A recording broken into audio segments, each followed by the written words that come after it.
ఇంట్లో కూరగాయలు లేనప్పుడు ఫస్ట్ గుర్తొచ్చేది కోడిగుడ్లు.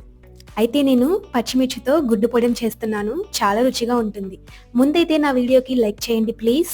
స్టవ్ మీద కళాయి పెట్టి 2-3 టేబుల్ స్పూన్ ఆయిల్ పోసుకొని, ఆయిల్ హీట్ అయ్యాక తాలింపు గింజలు వేసుకోండి. తర్వాత పచ్చిమిర్చి కచ్చా పచ్చాగా మిక్సీలో చేసుకొని ఆయిల్‌లో ఫ్రై చేసుకోండి. కొద్దిగా అల్లం పేస్ట్, అలాగే 3-4 పెద్ద ఆనియన్స్ చిన్నగా కట్ చేసుకొని వేసుకోండి. అలాగే చిటికెడు పసుపు, రుచికి సరిపడా ఉప్పు వేసుకొని మంచిగా గోల్డ్ కలర్ వచ్చే వరకు ఆనియన్స్ ఫ్రై చేసుకోండి.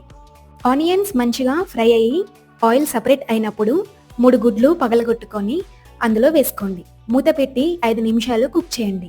తర్వాత మూత తీసి ఒకసారి కలుపుకోండి. మీ దగ్గర కొత్తిమీర ఉంటే వేసుకోండి, చాలా రుచిగా ఉంటుంది. నా దగ్గర లేదు కాబట్టి నేను వేయలేదు.